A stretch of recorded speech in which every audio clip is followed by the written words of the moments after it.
Test. Hello. Check. Okay. Good evening, everyone. I'd like to call to order this meeting of Salem City Council work session for November 17th, Monday, 2025. Will the recorder please call the roll? Councillor Tigan. Present. Councillor Nishioka. Here. Councillor Matthews. Here. Councillor Gwynn. Here. Councillor Brown. Present. Councillor Vang. Here. Councillor Nordyke. Here. Councillor Varney. Here. Mayor Julie Hoy. Here. All right. Let's see. Councillor Varney, would you be willing to lead us in the Pledge of Allegiance? Thank you.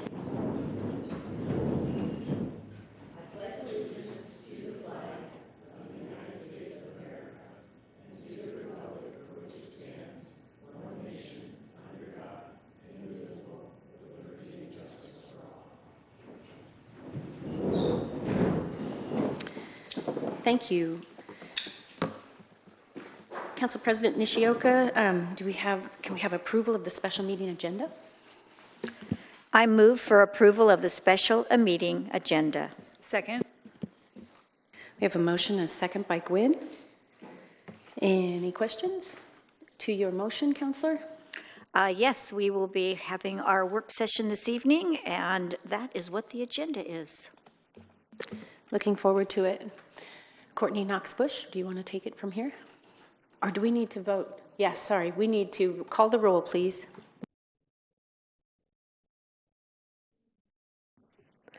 Councillor Tigan. Aye. Councillor Nishioka. Aye. Councillor Matthews. Aye. Councillor Gwynn. Aye. Councillor Brown. Aye. Councillor Vang. Aye. Councillor Nordyke. Aye. Councillor Varney. Aye. Mayor Julie Hoy. Great. Aye. Motion passes. Now we're on to the discussion. Ms. Knox-Bush, please go ahead. Thank you so much, Madam Mayor, members of the City Council. I'm Courtney Knox-Bush. I'm your Chief Strategy Officer, and tonight is going to be fun.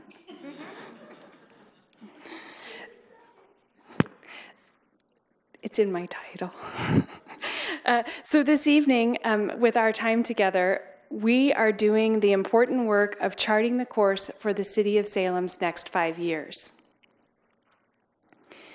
When complete in March, this 2026 through 2031 strategic plan will serve as the framework for where we want to be in 5 years, the impact that we want to make, and how we're going to get there. This is iterative work, so this won't be the last time you see this material, but it is a critical step forward that will shape our work and engagement from this point on through March. Tonight we have a bunch of data to share with you and a bunch of perspectives that we've gathered so far about the mission, the vision, the values of the organization. And we're going to be seeking your input, as you can see behind you and with the dots about you. We are going to be seeking your input on these principles, and then we're going to dig a little deeper into some of the strengths, some perceived weaknesses or threats, potential threats, and some of the opportunities that we have ahead of us. All of this serves as a foundation for you to begin shaping the goals and the objectives of the strategic plan for 2026 through 2031. So thank you so much for your time and attention this evening. And with that, I'm going to ask Annie Rose Favreau and Jesse Lenhart to come up from Baker Tilly and facilitate this evening's session. Thank you so much. Really wonderful to see you all this evening. I'm Annie Rose Favreau. I'm a director with the Baker Tilly Group. And tonight we're going to be going through a few different items. But before we do that, I do want to say there's a couple other members of our team, one of whom is also here with us this evening. We have Jesse, obviously, and then our colleague Gray with us as well. Another member of this team, Colleen Rosilis, is working behind the scenes, so you may be hearing from her throughout this process as well. But with that, we want to go through a couple different things. The first is just giving you an overview of the strategic planning process itself. We're already in the midst of this work, but we want to give you that roadmap of where we're headed next, where the next points of input will be, so that the next time we speak with you, you have a sense of where we have come from and where we are headed. We're also going to be looking at the city's current mission, vision, and value statements. So these are statements that were developed or refined as part of the last strategic planning process, and we want to bring those back to you for review, for additional refinement. We're not going to be wordsmithing anything tonight. We will spare you that, but we do want to get your feedback and input as we go through. We're then going to be looking at a SWOT analysis, as Courtney mentioned, those strengths, weaknesses, opportunities, and threats. We want to have that snapshot because ideally, when we're thinking about the goals, when we're thinking about where the city might be headed in the future, we want to understand where are we today, and we want to shape those goals around what are the opportunities that we want to take advantage of, what are the things that we want to have as part of our understanding of the current conditions so that we can make sure that the goals are really well related to the needs of the community as well. So we're going to begin that discussion process too and get some additional feedback from you. Again, none of this will be final decisions on any of these items. This is really an opportunity to discuss, to hear from one another, and to also hear some of the feedback that we've already collected as part of our work speaking with all of you individually, as well as speaking with members of staff and getting feedback from a broader group of staff through a large survey. So that's what we'll be focusing on tonight. And as I said, we're going to start with that mission, vision, value work, then the SWOT analysis, then goals, and then close out and next steps. All right, with that, I'm actually going to pass it over to Jesse to walk us through what the strategic planning process itself is going to look like.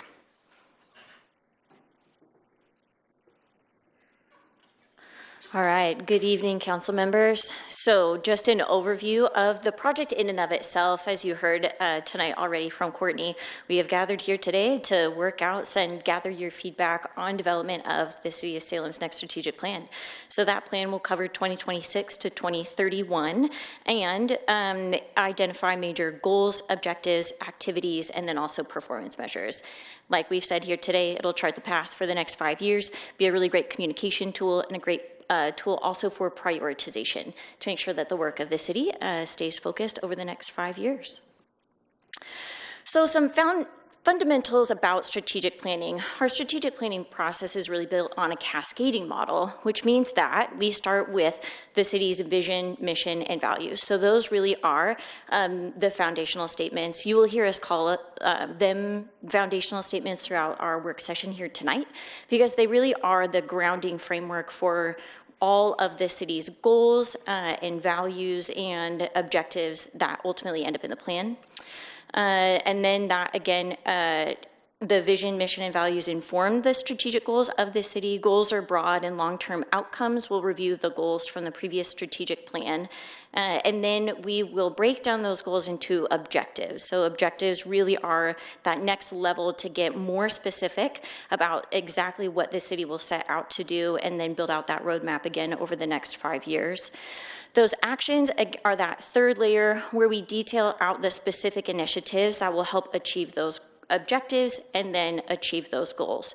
So it really is meant to take some of those larger ideas, the bigger buckets of work, break them down into more focused and detailed steps. And then performance measures really build out, again, that strategic plan and those components to make sure that anything that you set out to do is measurable. So our milestones. This project kicked off towards the end of July, beginning of August. It kicked off with an orientation session, and then we did a document and data request. So this is where we looked at past plans. We looked at department plans and a lot of information.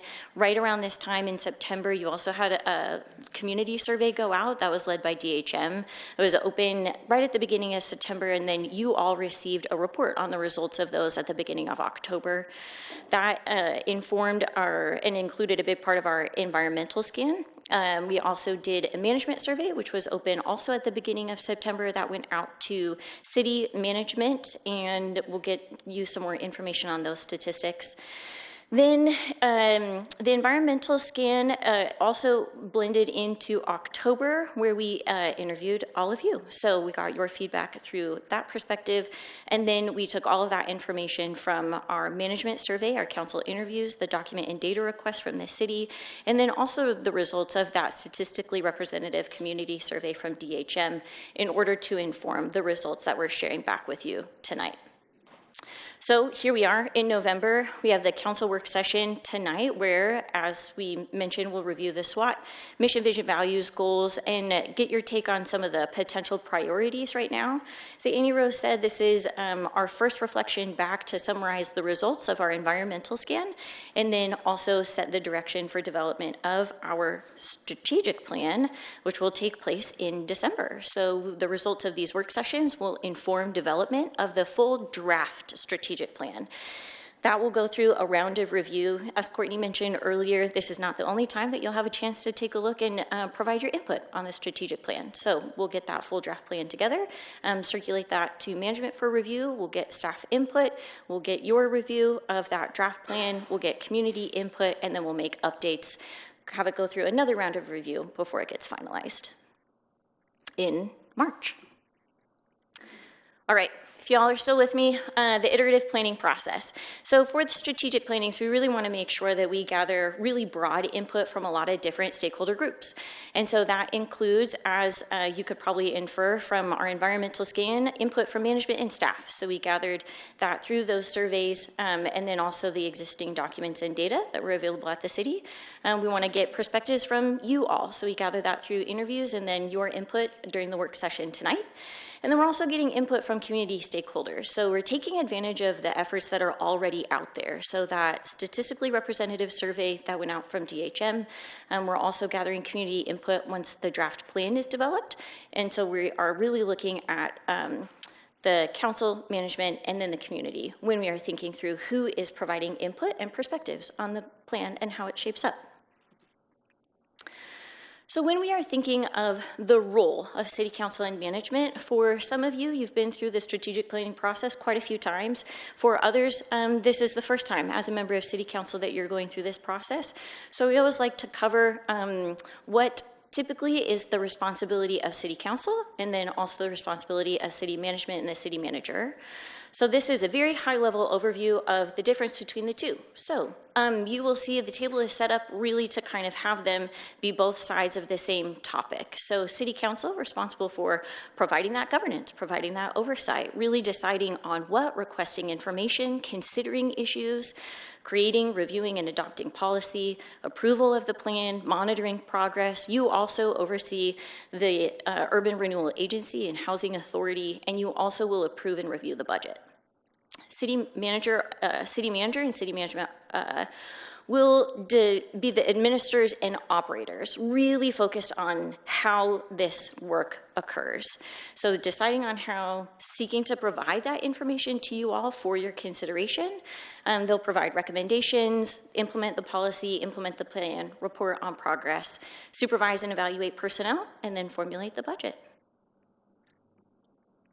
All right, so results of that environmental scan. So this really summarizes, again, just that next level of detail of all of the input that we received that is represented in the results of our scan and our SWOT analysis and our preliminary goals and objectives here tonight. So we interviewed mayor and all city councilors. We also administered a management survey to 131 employees at the city of Salem. 84 provided feedback, either partial or complete responses, which was a 64% response rate. When we look at internal surveys, the benchmark for success of a good response is lower than you would think. It's right around 40. So this demonstrated pretty decent engagement from management and staff, which we were really pleased by. We also had a couple of narrative responses in addition to the survey, which was also really great to inform the themes that we're sharing back with you tonight. We did that document and data review, so analyzing existing documents and relevant data sets. And then, again, we took advantage of the results from that community survey in order to inform the SWOT analysis and priorities. All right. Next up, foundational statements review with Annie Rose. All right, so we mentioned that we are going to start this process with you all by looking at the mission, vision, and values, because that, as Jesse mentioned, this is at the top of the pyramid. We want everything else to be cascading from these. So we want to make sure that these foundational statements are really working for you all, that they're reflecting what they need to reflect. And in general, when we're thinking about these three statements, the vision statement is the most future, forward-looking statement of them all. It's saying, what's our vision for the city in the future? It's aspirational. It does not need to reflect what is currently happening with the city. This is saying this is our vision for our community. The mission statement is much more specific, and that gets into, okay, we have this fantastic vision for the future. What is our role in helping to make that happen? What is within scope for the city? What is the city meant to be focusing on? And how will the city help the community reach this intended vision for the future? And the last one are the value statements, and those are the inherent principles of the organization. This is how we expect to treat each other. This is how we expect to treat members of the public. These are the values that we're going to use as we are implementing these plans. So within that, these are the statements that were put together as part of the last strategic planning process, and that process very much built upon previous success and previous work. So these are true iterations as we move forward. And the vision statement here is, our vision is a safe, livable, and sustainable capital city with a thriving economy and a vibrant community that is welcoming to all. Mission statement. Our mission is to provide fiscally sustainable and quality services to enrich the lives of present and future residents, protect and enhance the quality of our environment and neighborhoods, and support the vitality of our economy. So again, you can see vision statement, very big and broad, mission statement, a little bit more specific about what the city is actually doing here. When we asked for feedback on this via the management survey, we got really overwhelmingly positive results. You can see here 59% are in that good fit category, absolutely no changes needed, and another 36% in that okay fit area, only 5% in the poor fit. And so those are very good responses in general. That would mean, my interpretation of this is that this vision statement is generally working for folks. Similarly, we get a bit more of a split on the mission statement, but similarly, generally positive results here in terms of saying we're at about the 50% mark for that good fit, about 45 for the okay fit. So again, overwhelmingly positive in terms of saying this mission statement is generally working for us. We also asked about the value statements, and there are 5 value statements listed here: community-focused, inclusive, proactive, accountable, and respectful. And I'm not going to read through each one of the definitions, but I think the definitions are an important aspect here because we were asking people to respond to the name of the value, but also how we were defining that value and how we expect that value to show up. In terms of the survey responses, again, we're seeing a whole lot of green on this slide. So a lot of these value statements are meaningful for folks. They're working for folks. In general, we're seeing three out of 5 are well above that 50% mark in the good, and almost all of them are have a similar level of poor fit that we were seeing on the previous statements. Proactive is the only one where we're seeing a little bit higher feedback there of saying this one might need to be reevaluated. So when we were looking at thematic feedback that was also coming through, and this is based both on the survey results, but also on the conversations that we have had with you and others, in general, mission, vision, values seem to generally be working for folks. They seem to still be appropriate, still relevant for where the city is headed. That proactive value might feel a little aspirational right now, and I think a lot of the feedback there was around saying we would love to be proactive, we would love to be anticipating things, but a lot of times the actual reality of the day-to-day work within the city is we're just having to be responsive to things as well as new issues come up. We also got some feedback around the value of back there. And I would like to bring it back to this group, and I'm happy to go back to any one of those slides that I just went through. But given where we're at with this type of feedback with these value statements, is there a desire to further refine any of these value statements, to make adjustments or additions here, or are we generally feeling like, yes, these value statements are working for our team, they're working for our city, they're still reflective of the priorities that we have. So that, I will open the floor back up to this group for discussion.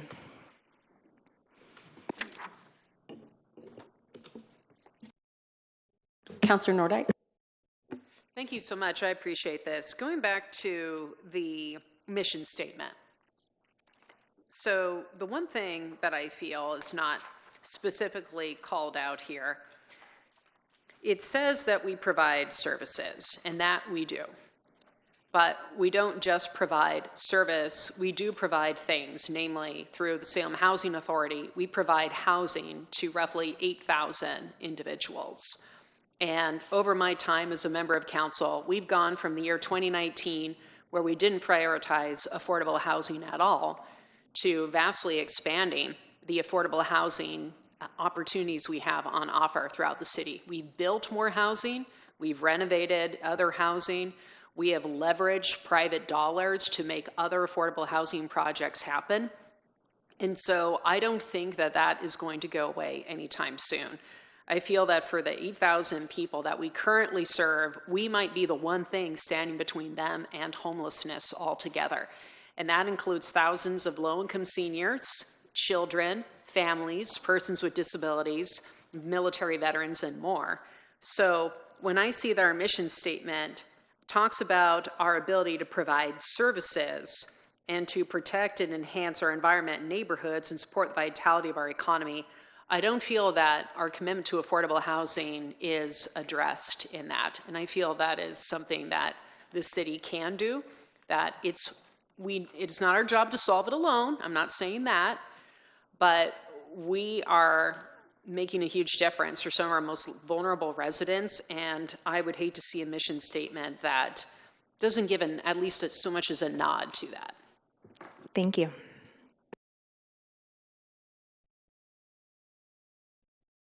Councillor Tigan. Thank you, Madam Mayor. Thank you for the overview. I think one of the things that's kind of standing out to me is that the vision statement seems like it's talking about something different than the mission statement, and like it's in the value statements. In that the mission statement and the value statement seem to be talking about the city organization. Like, this is what our 1,600 employees do, this is the service we provide to our residents. And the vision isn't really a vision for that organization, it's a vision for the entire community. And so, like, what do we want Salem to be? And I just want to put that out there. I'm not sure that that there needs to be a distinction, but it does sort of seem like they're pointing towards different things. And I can imagine the city government, the organization, also having a vision statement that's different than the council's vision, shared vision for the community as a whole. Like, what are the, acres that we all live in together, what do we want those to be, is different than the city government. So that's just my initial reaction here. Thank you so much for bringing that up too. And if I can respond, it's a great point, and we work with a lot of cities that do one or the other of that. So there's not a singular, it must be in this specific way. It's really what's going to serve this group and the leadership team and the community best. So sometimes we'll see that the vision statement is really focused as here on what do we want for the community, and sometimes that vision statement is much more focused on what do we want specifically for the organization.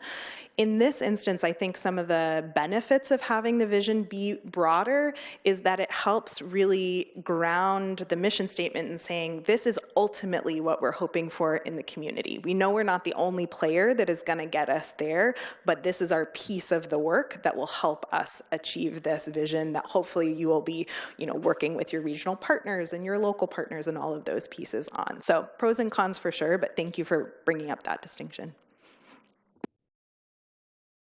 Councillor Varney. Thank you very much. I just wanted to comment again on the vision and mission statement. With the survey results, you explained why at this point we're still in that reactive phase versus proactive. And one of the terms that I see kind of missing out of the vision and mission statements is something about resiliency. Because when we're proactive, we're planning for things that could happen in the future, and it makes us more resilient. And so I'm just thinking that might be a term that's missing somewhere, but I don't know quite where. Councillor Brown. Thanks, Madam Mayor. Annie Rose, question for you. The first one, how long have we had the current version? These were revised during the last strategic planning process, so since 2020, I believe. So that was the last? 2019? 2021. 2021? I don't know what time is anymore. 2021. It's all good, somewhere in there. Also, you mentioned on slide 13, you mentioned the 131 employees. How did we select the 131? Great question. So that was, we were looking for a couple layers down of management. So we didn't want to just hear from department directors, and so we were going down a couple layers, and that's just for this initial survey. So we're also going to come back and survey the full employee base once we get a few more pieces in place. We like to have some of the draft in place for people to respond to, but we will be getting feedback from the full employee body as well, in addition to this survey. Mm-hmm. So how did you select the 131 then? So that is some of the layers of management within the teams. So there are people in management positions, supervisory positions within each department. Okay, I think I understand that.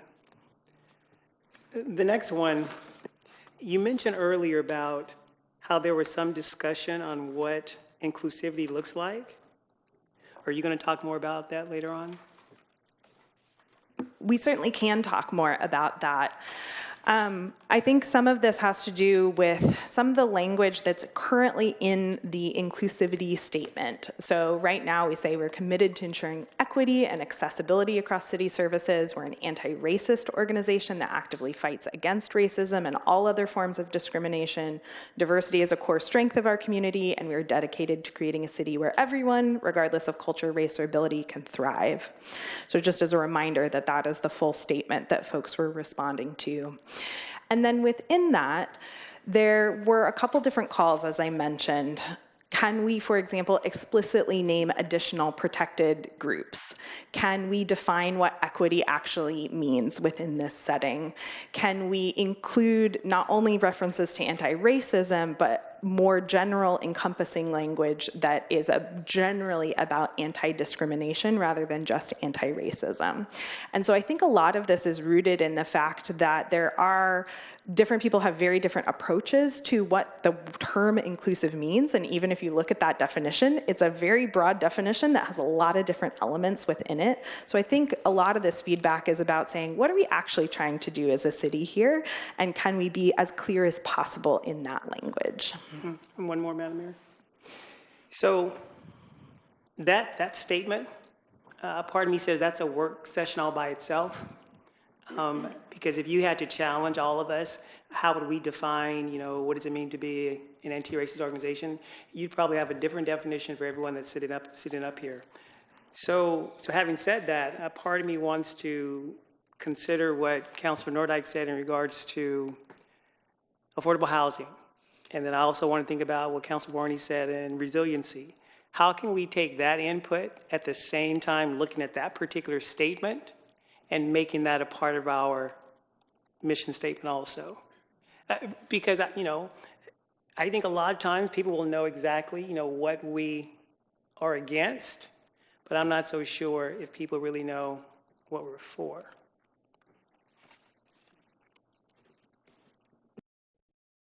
Councillor Matthews. So in line with the inclusive aspect, I'm kind of reading that, and to me, I tend to agree, I don't know, maybe it's not agree, I'm not sure, but I think for me, I'm looking at that, and it feels like we're very specific, it seems, in one specific way, and so it seems like a broader term to me would make more sense. And so for me, it seems like this center section doesn't really need to be there. I feel like to just say we are committed to ensuring equity and accessibility across city services hard stop for me would be enough, but if we needed to explain why we feel that way, I suppose to add in diversity as a core strength of our community, and we are dedicated to creating a city where everyone, regardless of culture, race, or ability, can thrive. I mean, that is somewhat holistic to me. And so I think the fact that we're calling out a certain thing of being an anti-racist organization, it sort of begs the question why we didn't call out all the other things, but also I don't think it's reality to be able to call out all the other things without having a 3-paragraph inclusive statement. And so to me, it seems like being able to broaden that up a little bit and shorten it would make more practical sense. If I may, I just add that I feel you on that, and I found myself thinking about the term, what is it, reasonable. Attorneys love the term reasonable, so you leave room for argument, and I would hate to start to name and leave people out, you know. So, Councillor Nordyke, did I see your hand? Yes, thank you, Madam Mayor. I think that one thing that might be helpful for the inclusivity, because equity takes many forms, right? It can mean ensuring equitable access to our meetings for folks who don't speak English as their primary language, or persons who are hard of hearing, for example. To me, one term that might be useful throwing in there, because it is a bit of a catch-all, which partially covers resilience, but poverty. A lot of our city services impact our poorest residents in really important and life-changing ways. I'm talking about our library. I'm talking about our parks, our senior center. We have a lot of services that we provide that are accessed by some of our poorest residents. And so to me, in order for us to continue to provide those services and to continue to be inclusive, you know, recognizing that, you know, fighting against poverty is something that we already are doing without calling it that. Otherwise, why have free books? Why have free reading programs in Spanish and English? Why have a Meals on Wheels program that we house within our Center 50 Plus? Why have a senior center at all, for that matter? And why do we maintain over 90 parks for anyone to access free of charge? So I feel that the word poverty is something that we should take into consideration. And, you know, frankly, with the way this economy is going, we're going to see more of that. A lot of the eviction protections that happened during the pandemic are coming to an end. SNAP benefits have been disrupted. The temporary bump in the child income tax credit has come to an end. Cities are always in a reactive posture, because when people lose everything, we're the first to see it and respond to it. And so to me, I feel that if we're going to talk about inclusivity, I think socioeconomic inclusion is really going to be important.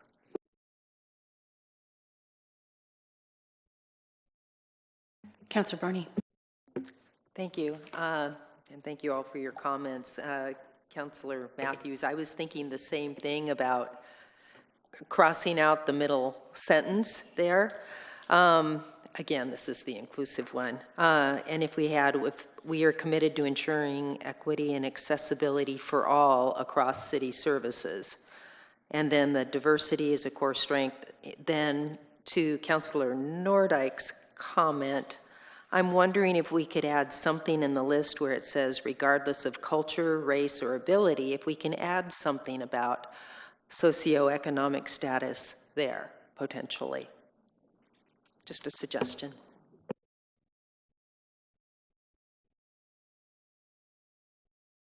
Councillor Brown. Thank you.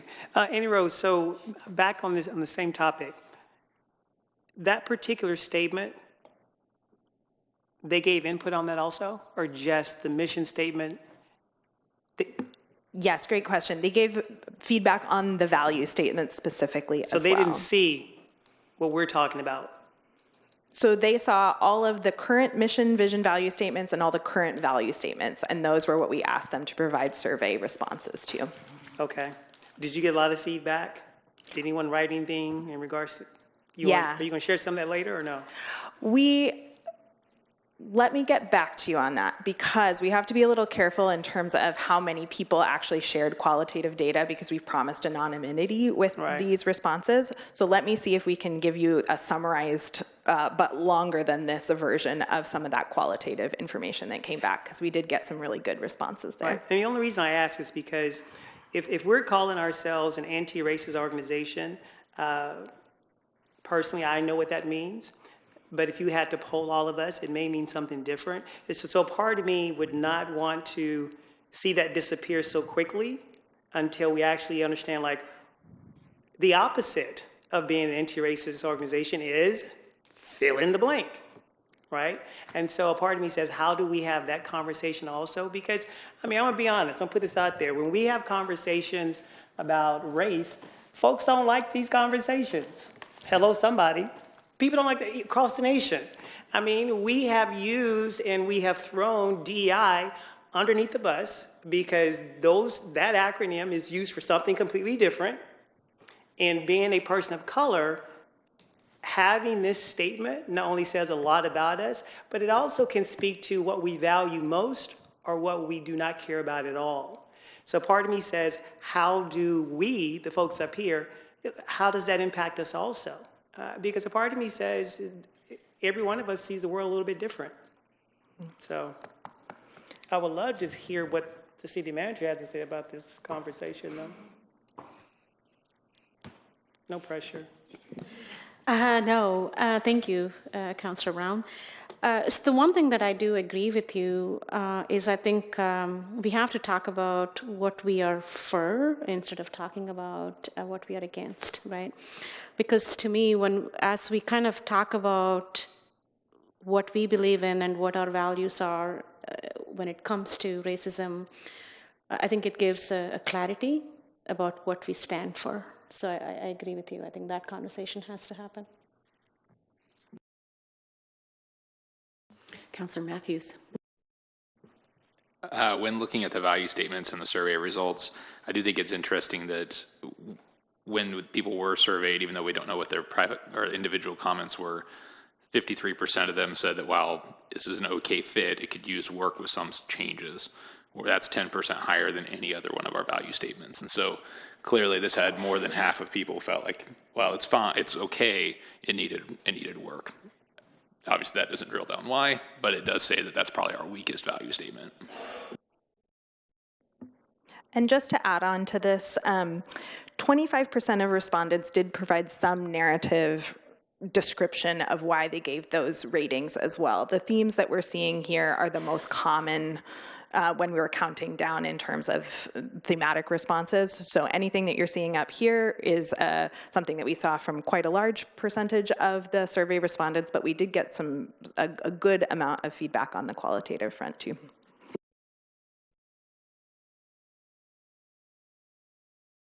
Councillor Vang. Thank you, Mayor. I agree with Councillor Brown that I would not like to see this language of anti-racism be taken out so quickly without a fuller discussion. To me, I look at the survey results, and I think this is an area where we can improve and better define what inclusivity means. And so, to me, that doesn't mean removing the anti-racist language. I'd still like to keep that in there because it is signaling to our community something that the city, something that council stands for. And I think that's really important to continue to highlight and put on paper and make visible. So I think there's definitely going to be a lot more conversation that needs to be done, but I just wanted to share my thoughts given the discussion thus far. So thank you. Any other questions? Yes, Councillor Nordyke. Thank you. I too want to chime in on that. To me, a city is an anti-racist organization in so many ways. All our facilities are open to the public. We cannot, under law, exclude people on the basis of race or any other protected class. We have hate crime. The only word that jumps out at me that I just feel like, and that is vitality of our economy. And I'm not sure what other word it could be, but for some reason I'm struggling with simply that word. And my goal is not to be the wordsmith for you, but simply mentioning it, I understand what it's trying to say, and I am agreeing with that, but I just for some reason feel that that's not the right word. That's really the only thing that jumped out at me. Councillor Tigan. Yeah, I think back on the vision statement, like my take on it is it's a bit boring. Its first word is safe. It feels written safe. I think it lacks leadership. I don't think it positions us well. It doesn't position us well compared to our comparator cities in the state. And I don't think it's I don't think it's bold enough of where we want to be in 5 years as opposed to where we think we are today. I think of course we want more vitality to our economy. We want it to be more thriving. We want it to be more versions of all this stuff. But I think that you could make an argument that we're already these things. And so either we're expanding them to people who don't share in the achievement of the vision, or we could have another vision that is, much more visionary than what this offers. I'm curious if anyone else has thoughts on that front too. Councillor Nishioka. Again, thank you, Councillor Tigan. Good comment. And as you said it, I think both the mission and the vision are kind of like, okay, but not necessarily inspiring. And so I appreciate you saying that, and that might be part of what I was just trying to capture out of what I was just saying is, it sounds good, but does it make you go, wow? I don't know. So, and again, maybe to the point that this isn't visionary. For the next 5 years, it might be like, okay, we've had it, and, it sounds good, but can we liven it up? Councillor Tigan.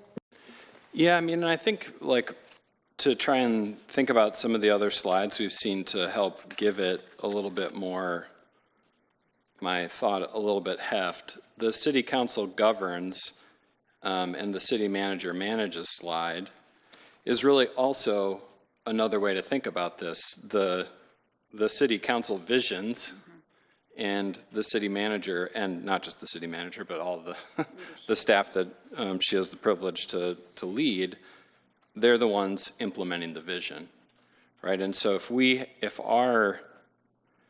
feel like we create policy that is connected to the vision, and the city staff achieve this mission. This is a mission about the city government, and we're creating policy that achieves a vision for what the city is to be, and that's what we're leading towards. And so they are different, and they're different in reasonable ways, and I'm okay with the mission statement being more boring than the vision statement, because the vision is that, it's aspirational and something we should be striving towards, and the mission is what we should be achieving. So, like I said, I think some of the things that are missing from it are a sense of the capital city being the pride of the state, the capital city being a leader in problem solving, the capital city being, the shining city on the hill or in the valley, is the case for us. But just something a little bit more, poetic. Councillor Matthews. So as I just looked up Portland City Council or Portland's vision statement versus Eugene's, and Portland's is similar to ours, just kind of a one-liner. Eugene seems to be somewhat more narrative in theirs, and so it kind of sounds like you're looking for more of a narrative. I think theirs looks to be like 2 paragraphs. If you were to pull out one line from it, it's we encourage a strong, safe, sustainable, and vibrant economy fully utilizing our educational and cultural assets. Somewhat similar to ours, but they have kind of narrative prior to that. So is that kind of what you're looking for, is more?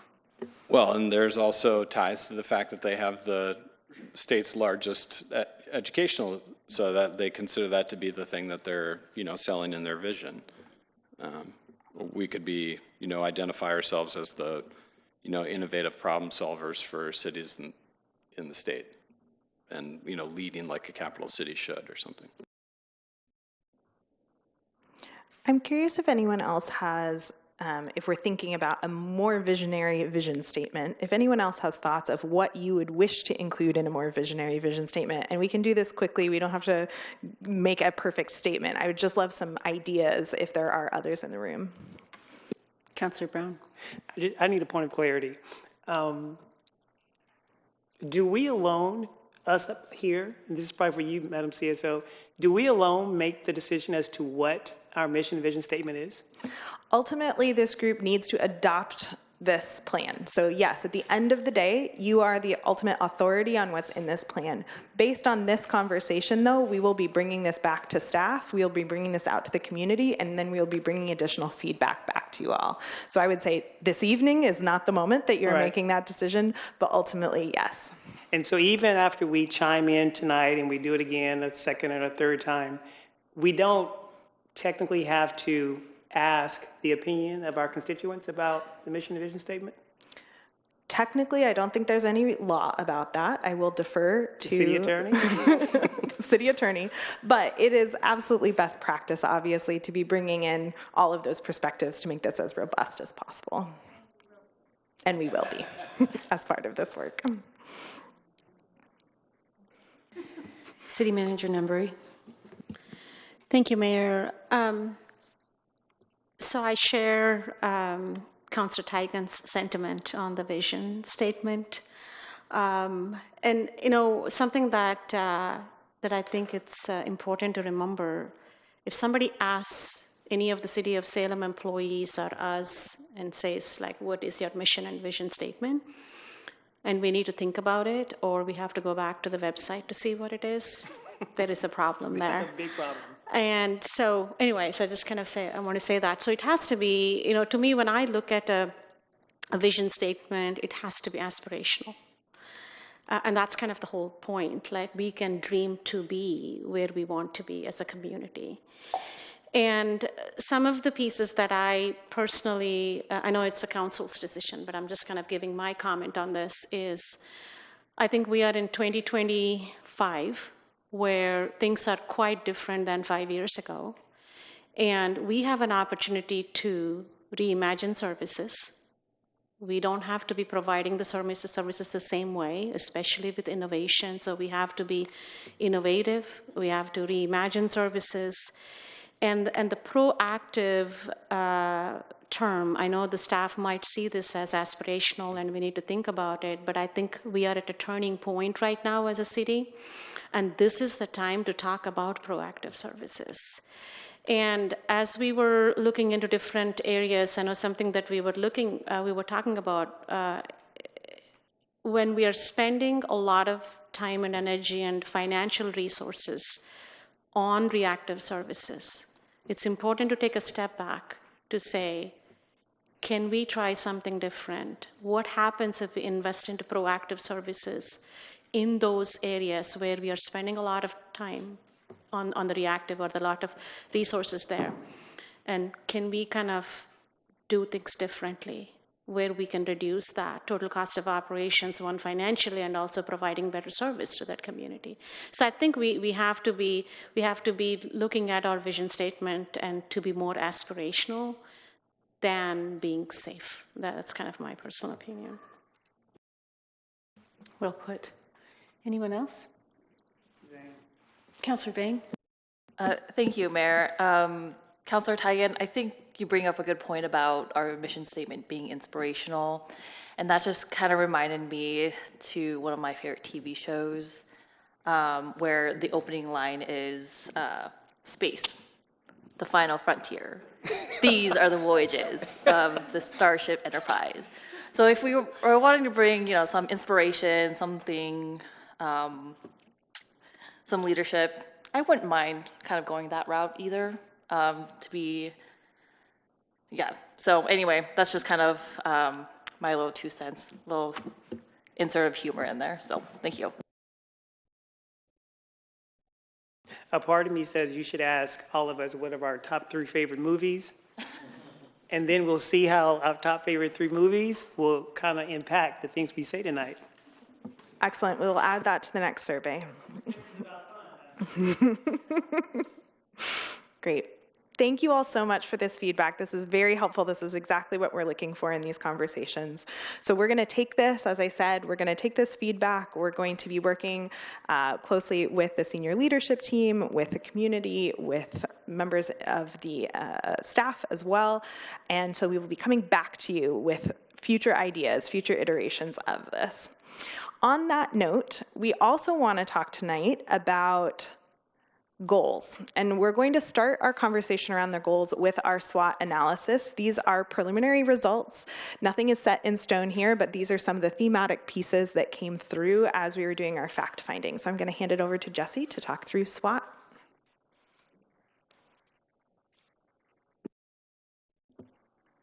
Thank you so much.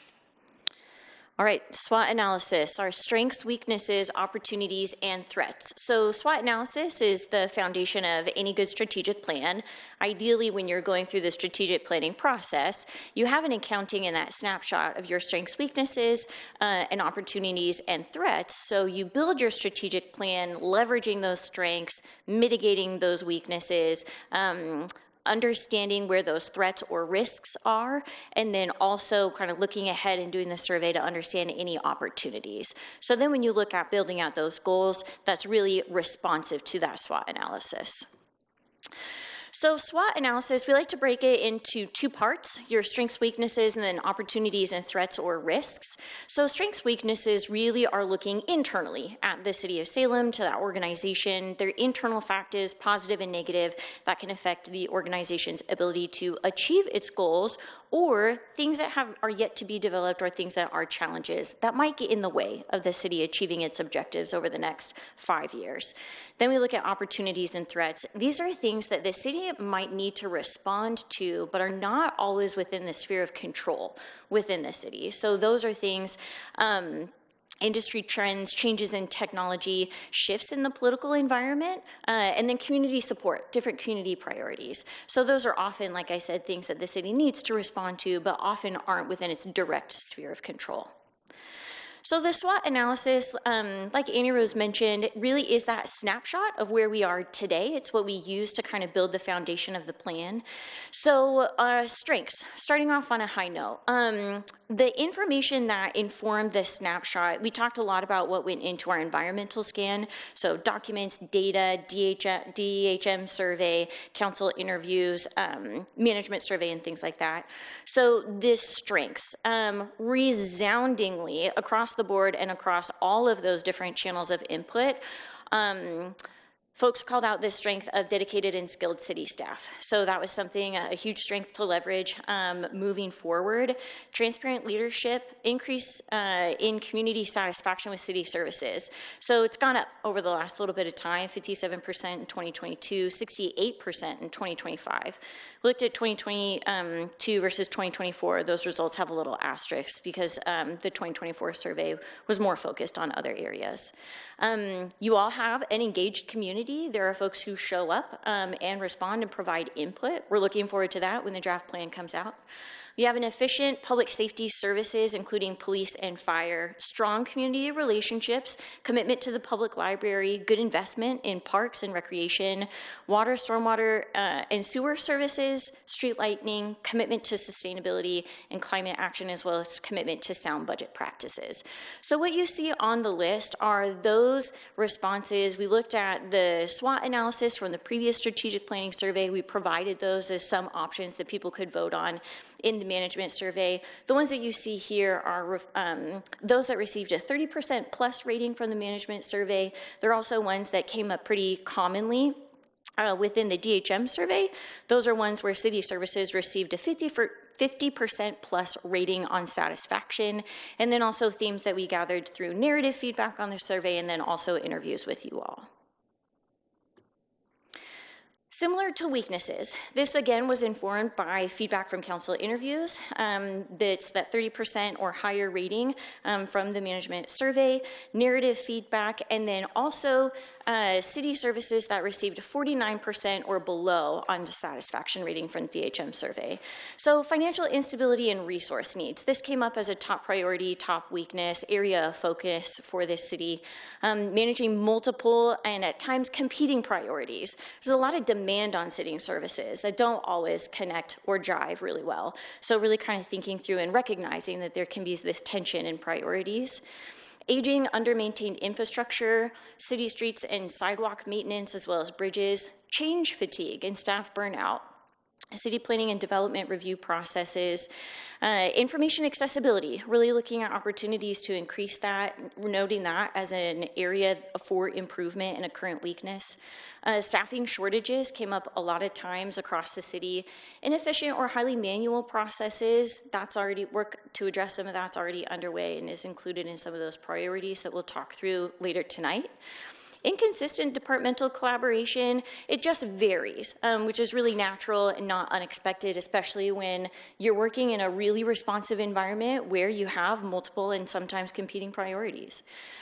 Perceived value of city services. So it went up a little bit looking 2022 to 2025. So the value that the community perceives from the services delivered by the city was 30% in 2022, 38% in 2025. So it's not bad, but still on the lower end, typically, of what we like to see.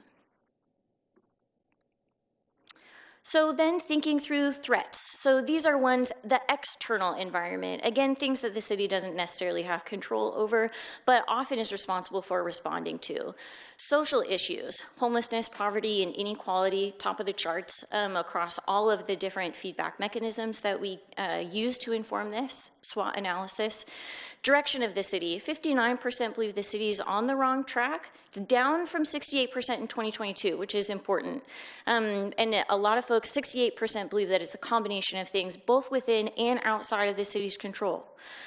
Crime and other public safety concerns also top the list here. Changes to state and or federal regulatory landscape. Needing to respond to that also showed up as a threat. Economic downturns and job losses, also a threat that the city is facing. Increasingly competitive labor market. Limited affordable housing options. We heard a little bit about that tonight as well. Traffic congestion and transportation. And environmental concerns. Natural disasters, flooding. You need to respond to wildfires, pollution, or lack of green spaces.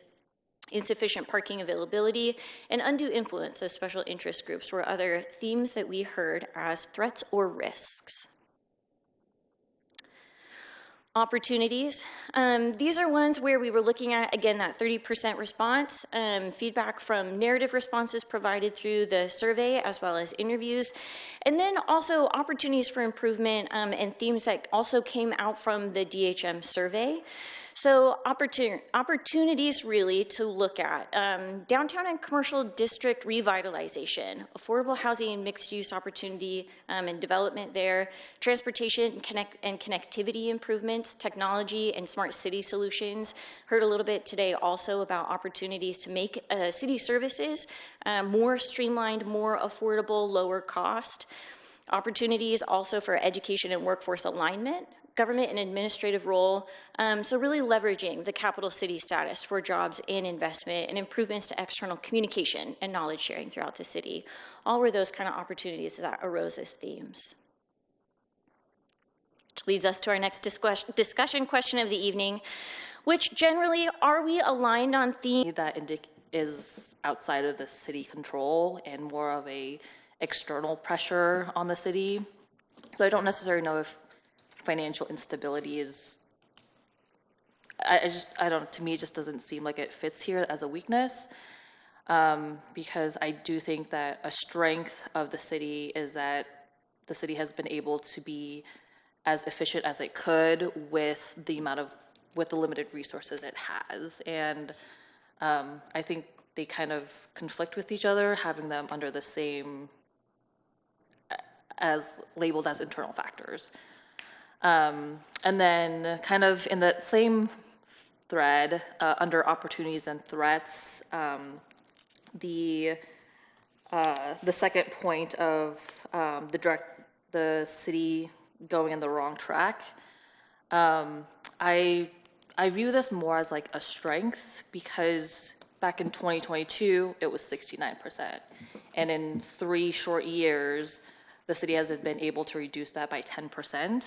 I think that's a testament to just how the city has been really taking in that feedback, how the council has really been trying to be proactive, and putting that as as a threat, to me, maybe doesn't give enough credit to the work that's been done already. So I would, again, view that more as a strength or as an opportunity to continue to improve the percentage to keep that decreasing. So those are just some of like the initial thoughts that came to mind as you were presenting, and kind of how we've sorted out the weaknesses and the opportunities and whatnot. So thank you.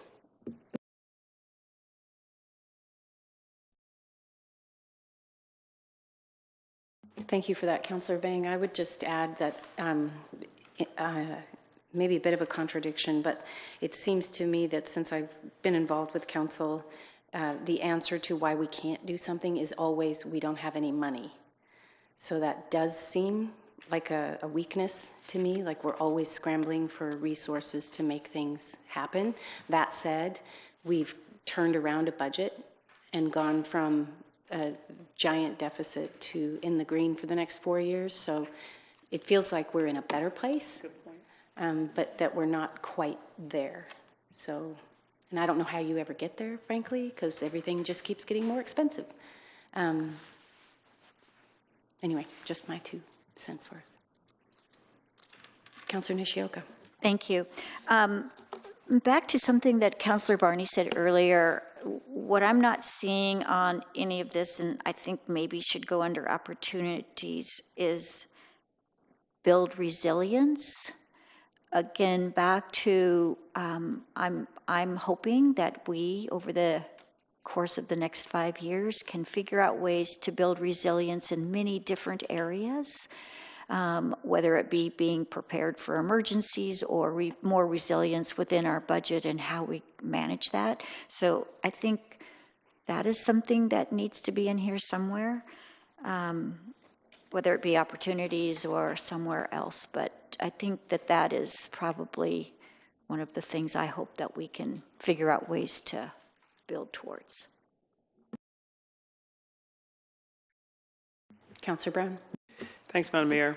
I don't know where this should go, but what I'm about to say is not a surprise to any of us here or even folks watching at home. So one of the battles, and Chief Womack has said this at least 1,000 times, one of the battles that we have is that we have a growing city, right? And I think someone shared data last year, the council before, that roughly in the past decade, we've had, 28,000 people, move into the city of Salem. And so that's a lot of people, right? And so we see the need has gone up. We see the fact of people needing more services has gone up. We see people's concerns about safety. More people are here, more people have that concern about safety. And so on one hand, we do want to hear from everyone, yet at the same time, we have not increased those individuals that are wearing a badge. Now, mind you, the very fact of me saying that is controversial, because you're going to have people on both sides of the equation that says, oh, we have too many, and you're going to have some that say we don't have enough. And so we can never get to a happy medium. But the part that we all know up here is that if we want to get to a place to where it's not a perception of weakness, we have to get to a place where we actually have more people that can be a first responder. And I don't know how we get there, and there is no magic way of getting there. We just, as Madam Mayor just said, it comes down to money, right? And so this is not a question, I'm just bringing it into the space that's a realization that everyone up here realize. And obviously for both of our chiefs back there, they understand this better than we do, because they are working with their teams every single day. And it was on the last report that we got that we do more with less. Wasn't it on one of our reports recently? Someone gave that to us, right, Madam CSO? So we are a city, thriving city, shining city, whatever you want, whatever adjective you want to use, we're still doing more with less. And so part of me says there has to be room in there to where we can say, oh, let's pause long enough to at least say we've made some really good progress in the past year. And Madam Mayor said it, and City Manager has also said it. When you look back to where we were this time last year, oh my goodness. Let's just go back to January. right? That feels like 5 years ago. And so on one hand, I do want us to acknowledge our weaknesses and our places that we got to grow in. And at the same time, I think there's value to where we pause long enough to say, hey, we're doing okay, so. Yes, City Manager Nunberry. Thank you. I also struggle with that financial instability. I do think the resource needs is an issue, and I do think that's a weakness. And what I have been kind of looking into back in April when we were having budget conversations, we were in crisis. And then the second mode is the stability, and the third one is a growth mode, right? I don't think we are in the growth mode yet. But right now, the way I look at it is we are stable. The challenge is, how do we maintain that stability? Because one bad decision or one bad external factor could change that stability into the financial instability again, right? So to me, that's kind of what I see as a weakness is how do we, continue to maintain that stability, and that becomes a challenge in a way. So anyway, so I have been, the word that I have been using, that, hey, from crisis mode, we are in stable mode. But for me, the aspiration is to be in the growth mode as a city. Councillor Matthews. I think one thing that's missing for me under the opportunities section is kind of our partnerships. So it's kind of been I think a strategy of this council to be more partnering with our community partners, but also with our county. You see that with the airline MRG, you see that with the co-response model, but I don't actually see anything about opportunities for partnership in our opportunities section. So that would be one I think we should start to align with. You're going to be really excited when we get to the goals and the priorities. Councillor Nishioka, go ahead. Thank you. One word that I feel should be under strengths, because I think that this is something that our leadership team and our staff have done remarkably well. And maybe I'm just trying to come up with descriptive terms, but I think that they are adaptive.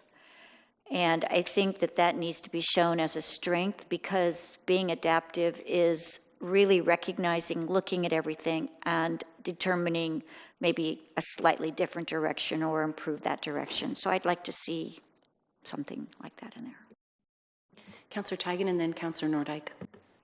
Thank you, Madam Mayor. I think this actually kind of combines what the city manager had to say, and also Councillor Vang. I appreciate your comments about the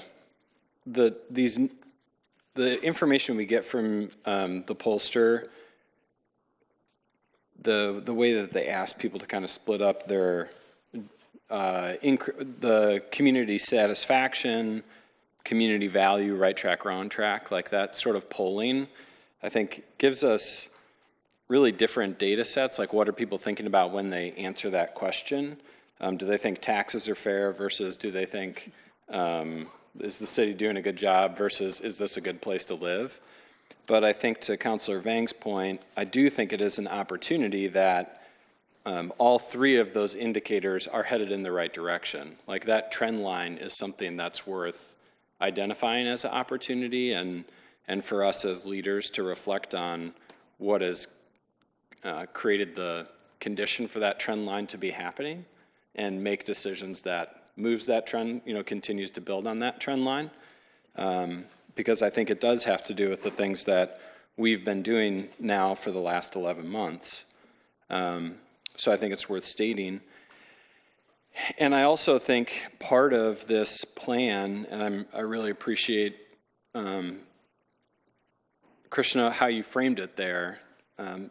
Part of my idea for a vision of Salem is a growing city, and a city that does embrace the fact, whether we like it or not, we're growing.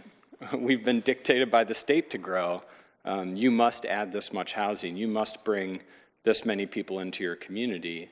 Either that's something that we resist and try to just keep it stable, or it's something we see as the engine for our future. And to me, when I think about both having a vision for the city that, I was telling somebody today, I started volunteering on behalf of the city in 2016. I feel like I've blinked twice. It's 2025, and there's 30,000 more people here. We're going to blink twice, and it's going to be 2036. You know, that's really like what this vision is about. And if we don't embrace the growth that we know is coming and put ourselves in a foot forward to plan for it and ask the community to grow, we could wake up in 2035 and still have the exact same number of sworn police officers or the exact same number of librarians or park maintenance staff. So to me, that's really what's behind this. And I feel like having a growth mentality, building on our trend line, those are opportunities that really we need to not just write down on a piece of paper, but embrace as leaders in the community. Councilor Nordyke. Thank you. I too wanted to talk about growth because I didn't see on here our population growth, and you could very easily shoehorn that into a weakness or a threat because we already have staffing shortages, which means we have a difficult ability to address all these new residents. It also can be perceived as a threat because it could contribute to crime. But what I see is our city is growing so much more in just, population is just one of the ways in which we are growing. I was born and raised in this community, and one of the big things that I've seen as a counselor is growing expectations of what our city can do and what it should do. Gone are the days when they ask for, I want cops, I want a park, that's it. When I talk to my constituents, they want a lot more than that. When you look at our community survey, homelessness, they want us to address homelessness. They don't want us to turn our backs to our most vulnerable residents. They want more library hours, not less. They want more parks, not less. They want more services at the senior center, not less. And they want us to contribute to affordability of housing. They want us to form a climate action plan, which we've done. And there are other things they want too. When I talk to other members of the community in their 30s, their 20s, they want to see us become more of an entertainment and a cultural hub. And these are all the symptoms of a rapidly diversifying population. It's not just people being born here, it's the number of people who are moving here from other parts of the country. And when they come here, they bring up with me, have you guys ever tried fill in the blank, really great idea from their city of origin? You know, we have a new fire chief, and one of the first things he proposed was a successful strategy that worked in San Diego, this co-response model staffed by a paramedic and an EMT and a mental health professional. We're going to get more of that. There are a lot of people moving here, and they're bringing their ideas, and they're bringing their raised expectations. So to me, that I feel that we have more license to think creatively and innovatively than ever before. And I have to tell you, it is liberating.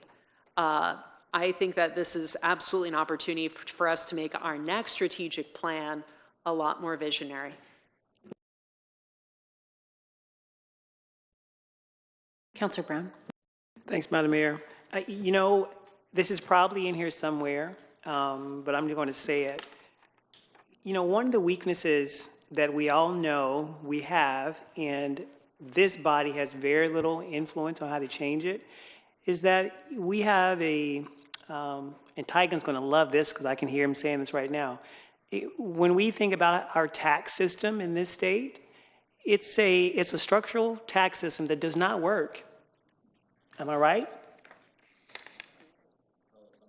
See, thank you. So we know that. We know that we do not have enough money, folks paying their taxes, going into the general fund to where we can do more. And so we up here, we can't change that. We can lobby and ask our legislators to work together. I hope they're watching at home. Because we do know they need to work together regardless of where they are, on which side or in the middle. And obviously to have a governor that's going to say, yeah, we need to fix this. But it's the same conversation we keep having over and over and over again. And so I think that is a weakness. When you look at our structural tax system in the state of Oregon, It benefits some, but not all.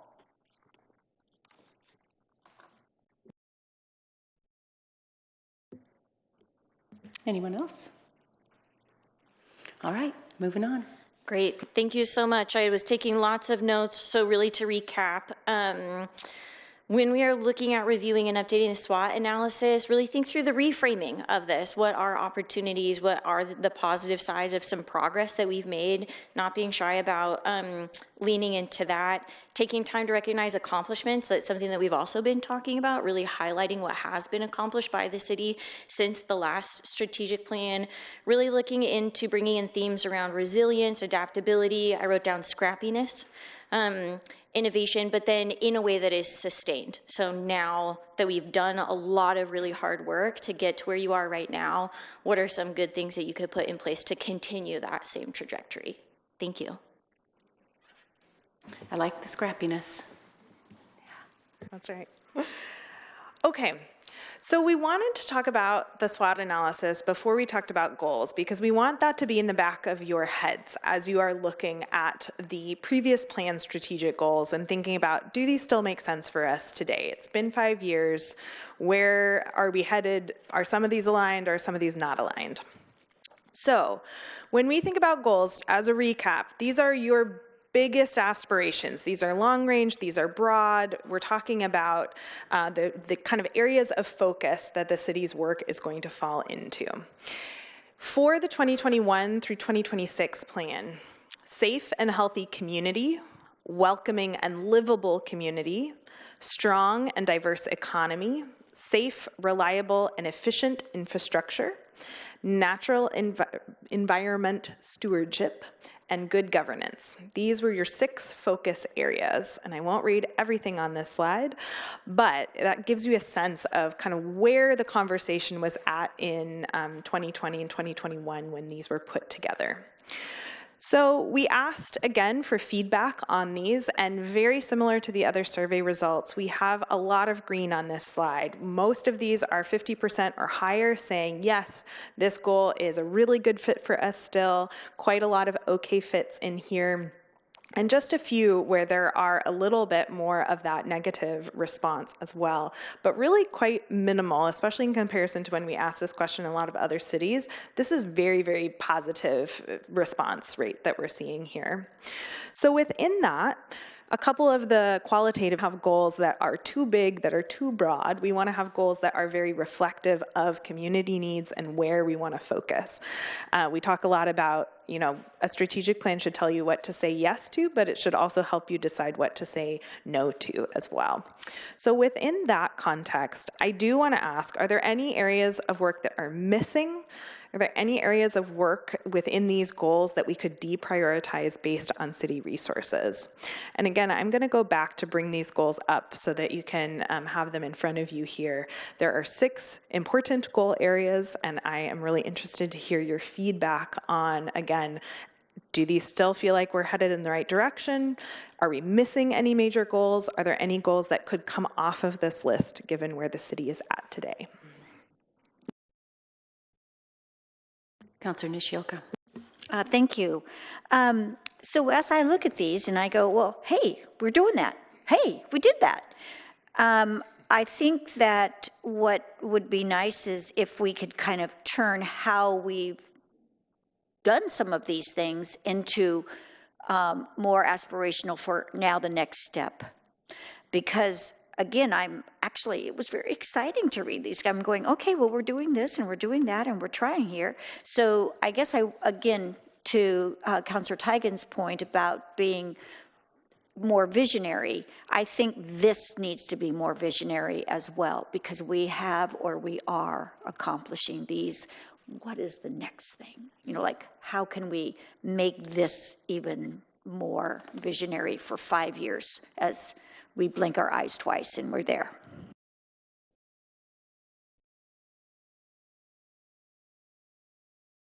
Councillor Tigan. Yeah, thank you, Madam Mayor. I feel like, these just kind of read like chapters to me in the budget book, because that's how I first encountered them like 10 years ago, right? This is how we've been categorizing our budgeting for a long time as a city. And to me, the text in bold, the 6 sections work fine. They capture the city's work in a way where we can describe it well to the community. I think you're right. There's probably within those individual elements things that we can, just like things that we can be a little bit more visionary in, so to speak. But part of my analysis of your question is like, well, when I go to budgeting, like, is this a useful way to break down the budget? And I know that's not the question you're asking, but for some reason that's the question I want to answer. And yeah, I don't really have a deep thought on that. Other than that, I just feel like I encounter these as a budgeting exercise more than anything. Councillor Brown. Thanks, Madam Mayor. So just remind me, Madam CSO, these particular statements, the ones in bold, well, the whole thing, these were the ones hanging in the old city chambers, correct? Are we going to bring those back and hang them in here? They can like drape down? No. So we've been using these for how long? Over 5 years or within 5 years? Yes, Councillor Brown, and to Councillor Tigan's point, yes. We developed these, I think it was 17, maybe 16, 17 was the first organization-wide strategic planning effort. And it resulted in these broad, what we call result areas. So it is the way that we organize the budget. Its genesis is out of the original strategic plan across the city. And so inside each of these are the descriptors. And then for those of you that like to think about priority-based budgeting, those descriptors have some values for how we determine each program or each budget item is relevant to what we set out we wanted to try to achieve in the original strategic plan. Well, I do want to say that, my years of being in the council chambers and just watching, the previous council, two councils rather, I love these. I absolutely love them. Yes, we can always add more to them, but for the very fact that I think they work, right? When I think about safe and healthy community, I don't know if that's something that we'll ever want to depart from, right? And so a part of me says when it is time for us to share this with the community, a good way to go deeper would say, okay, safe and healthy community, here's an example of what we've done, right? Because that will give us that tangible thing that we can see, touch, and feel. And then a constituent will be like, oh, now that makes sense to me. Because I'm pretty sure city manager will probably say, oh, when we think about, HST, the team, with Chief Womack, that would be an example. And so finding a way just to connect the dots so folks can be like, oh, yeah, you did do that. Oh, no, you didn't do that, right? And so I think that would be helpful. But I do want to say that these are really good. So thank you for your work on them. Thank you so much, Councillor Brown. And I'd also just add that this is a really different year. We've departed a little bit from our traditional way of being. We have a broad cycle where we have this strategic plan setting a focus for a couple of years, 5 years in this case, and then annually we come back to council and we have really good, I think, conversations about what we've done in the last year, and we look ahead in January, and we usually create a policy agenda. There are these annual things where you all say, amongst these big goals, we want to try to drive progress in these areas. So we do a report out, usually in October, and then we start talking about next year. The idea there is that you all, various iterations of you, had been interested in talking more about policy direction to guide the budget investments instead of waiting for the budget to be the policy direction. And so I think it was a former councillor, Steve McCoy, who said, I don't want to decide what the frosting color is. I want to decide what the cake is going to be made of. So that's why we are currently doing things the way we do. We're just taking a little break because this broader guidance is so important, and it's important to do it now. If you go to our website and you look up strategic plan, you'll find every other policy agenda, all the other guiding documents that have come out of councils earlier. So thank you. And I would say that because a lot of folks are visual learners, right? There's value when people walked into the old council chambers and they could see that. Like it didn't change. You walked in there they were. Compared to what was before, because you and I both know what was hanging on the wall before.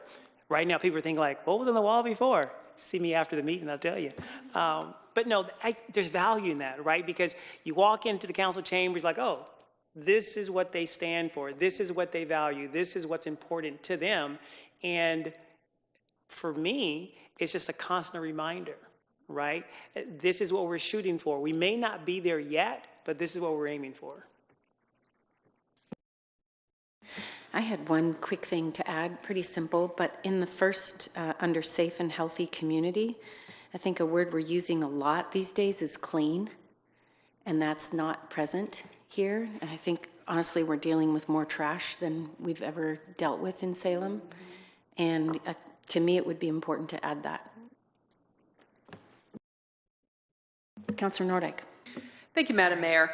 I would say, since you've asked us to consider any goals to deprioritize based on the very limited resources we do, that's hard because I certainly see value on everything on this list. However, under strong, diverse economy, is it our city's goal to provide robust job growth? Now, as a city, we cannot print money. We don't set inflation rates. We don't set interest rates. We don't have rent control. We don't set the price of eggs. And so for us to have a goal of robust job growth citywide, that feels beyond what we are capable of, both legally and financially. There are ways in which we contribute, however, to robust job growth, but because I don't think that makes it a goal. Like, for example, we hire a lot of staff and we provide good paying jobs with pensions. A lot of our staff are white collar professionals. They earn a good wage because they have the education and the expertise that necessitates that. And when they go out for coffee or they go out to buy food from a local restaurant, they're contributing to the local economy. And I'm not even talking about the staff who live within Salem city limits, many of whom do. Our police department, they're full of licensed professionals. You know, I was on a ride along the other day, and I can assure you that when they go out for, when they need a snack, when they're on break, they're going to be patronizing local businesses. I don't know who's open at 2 in the morning, but I'm not out that late typically. But you see what I'm getting at? I think the city has a lot that we can do to contribute to job growth. And I certainly am a big believer in how we've used our URA funds to both recruit and retain businesses. And we've leveraged millions and millions of dollars in private investment in that city. So there's lots of ways that we contribute to job growth, but I still don't see it as a strategic goal compared to, say, public safety or providing those other essential services that I already talked about, parks and library and so on. So if I had to deprioritize anywhere, that's where I would do it. If I may, Councillor Nordyke, I understand the distinction. I also feel it is important for us to act in such a way that is welcoming to business and to create pathways for folks to be able to come here and feel that it's a business-friendly environment to work in. We have a Black Bear Diner that just opened up, and they employ over 100 people. You know, whatever we can do to make it easy for them to open and provide the service that they do, I think is good.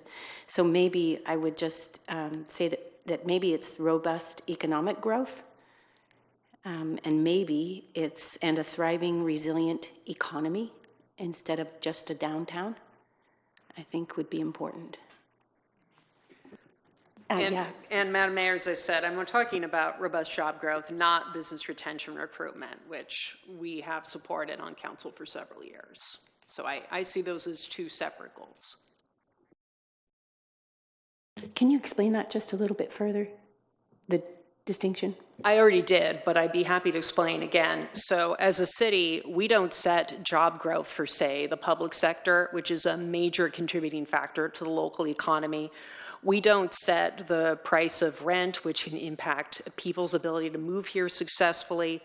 Whereas for business retention and recruitment, we have spent a lot of money on recruiting and retaining businesses in the area through our urban renewal areas throughout the city. And other things that we have done, working to recruit businesses here, something we've been doing a very long time. The URA downtown has been around since the 70s, if I'm not mistaken. So that would be an example of a difference. Thank you. City Manager Nombry. Yeah, just like a quick comment. So, Annie Rose, I think what would be helpful for all of us here and also for people that are watching, just to kind of very quickly, like to talk about the mission, vision, and the strategic goals, because they're connected, right? So the way I look at it is like in simple terms, the mission is what's our existence today? What do we do, right? The vision is where do we want to go? And the strategic goals is the major things that we need to focus on to go towards that vision, right? So are we kind of on the same page? Yes, absolutely. So I think it's important that as we are looking at the strategic goals, depending on what our vision is for Salem, what the council decides the vision is for Salem, then we are looking at these strategic goals and see how do we change these goals to meet that. Not necessarily we have to change those 6 result areas, but there is wording in each of those areas that has to be inspirational, that has to be aspirational, because if your vision statement is, hey, we are dreaming to be this city, then we need to be focusing on that too, right? So I just want to kind of make sure that, am I on the right path there? Yes, absolutely. And thank you for bringing that up, because I think there's 2 pieces, one of which is this broad sense of within a strategic plan, we're looking at each of these elements individually, but they have to sit together, right? All of this is going to be seen as a holistic package at the end of this. And so I think that that's a very important point of what is the relationship between these strategic goals and our mission? Are these goals in scope for us? What is the relationship between these goals and our vision? Are these goal areas actually going to get us closer to that? And then also knowing that there's going to be a significant additional level of detail below each of these goals as well when we're talking about the objectives and the specific action items too. So there's going to be a lot more that gets defined that really describes some of the how behind these strategic goals as well. So it is a little odd that we're kind of looking at each piece in sequence, but ultimately, once we have that full draft together, we'll be able to see that full picture. But I really appreciate what you say in terms of, are these the 6 areas that we need to focus on if we're going to have the vision of the future that you all are carrying for the community? And thank you for saying that. And I'm not necessarily saying that those should not be the result areas, but I'm talking about the words that we use for those result areas has to be aspirational to meet the vision. So being said that, the one piece that I do have to say as I'm kind of looking at the strategic goals, I think innovation has to be a major part of this. Reimagining our services, process improvements, I think that kind of helps, because if we want to be, depending on whatever that vision is, but that's a common, or the most important thing I think we need to focus on. So I'm going to advocate for that. Great, thank you. And yes, I think feedback on both these general topic areas, but how we are defining them, I imagine how we are defining them is going to be the biggest conversation that happens here and in future iterations as well. Anyone else? Councillor Varney. Thank you. Wow. I agree that it's important for us to be aspirational, but again, I keep thinking about that resource limit.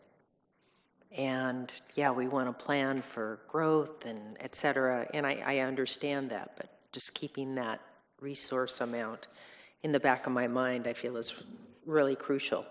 One thing that I think is missing out of the good governance is transparency, or continued transparency or something. I just wanted to put that out there. And just to clarify, are you thinking transparency in terms of making information available or communicating more with the public? Is there any other nuance that you'd add there? Broadly, all of it, yes. I'm going to add something to that. So I find it funny, that particular word, yep, it's not in there. And I didn't know this. I'm going to share this with everyone up here. So I had a conversation with someone in Denmark, someplace I've never been. And we were having a conversation just about good governance. And I said this. I said, well, we were just on the phone. I said, well, in all transparency, this is what I really want to do. And the person stopped me and he said, why did you use that word? And I said, I just want to be clear. And he says, you are clear. And then I said, well, maybe I shouldn't use that word. And I kid you not, this is what the person said to me. He said, when you use that word, you are saying that you lie, and now it's time for you to be more truthful, and that's why you're saying the word transparency. And I was floored because they don't use that word. When they're talking, they don't use the word, oh, let's be more transparent. They're like, to them, that doesn't make sense. It's like an oxymoron. And so when I think about it, I agree with Councilor Varney, but I had to laugh inside of my head because every time I hear it, I'm asking myself, Irvin, are you lying right now? Councilor Matthews. Matthews, don't say anything. Well, in full transparency. So Annie, maybe you can help me understand this. How it feels weird to even propose to take anything off this list because it gives this impression like, oh, we're no longer going to focus on that thing. But I'm also sort of, as I'm kind of going through this and I'm reading our 6 things, and I agree they're all great things and all of them are things that we should be focused on and have been focused on, I'm struggling when it comes to natural environment stewardship.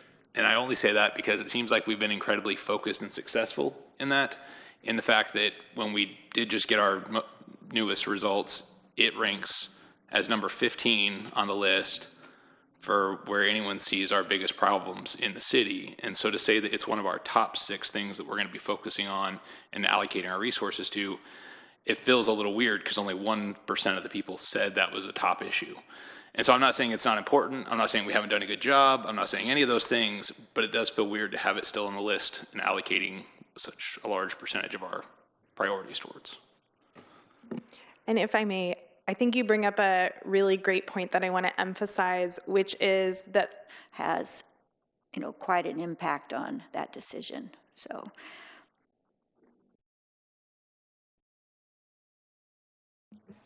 Councilor Tigan. Thank you. Yeah, I think kind of getting back to my original point about like, are these a framework to vision a strategy for the future, or are they a framework for understanding our current budget? I think it gets to that question, right, of like, well, these are the 6 things that we gather all of our activities in every budget cycle to describe the work that we do. And for that function, the thing I don't see in here is something that is very uniquely the responsibility of the city, which is our water. It says waterways, but it doesn't talk about drinking water, and it doesn't talk about wastewater. Those are critical functions of living in a city in the modern age. But they're not in here, so if we're talking about from a budgeting standpoint, well, we should put them in there. But when it comes to like who we want to be 5 years from now, we're just kind of all working under the expectation that we're going to have a functioning water system 5 years from now. And we have had to make some decisions, right, about our emergency water supply and things like that. But I wouldn't expect that a big part of our strategic vision for the next 5 years has anything to do with our water system. Like, we're talking about other things that are where we want to go. We're just always going to have a water system with us because we're stewards of that, and we've got a good resource base for it. So that's kind of how, just an example of the way that I think of like, oh, here's all the stuff that's in the budget and we know we're going to take care of versus here's who we want to be in 5 years. If it's something new or aspirational. I don't aspire to have a water system in 5 years. We're going to have a water system in 5 years.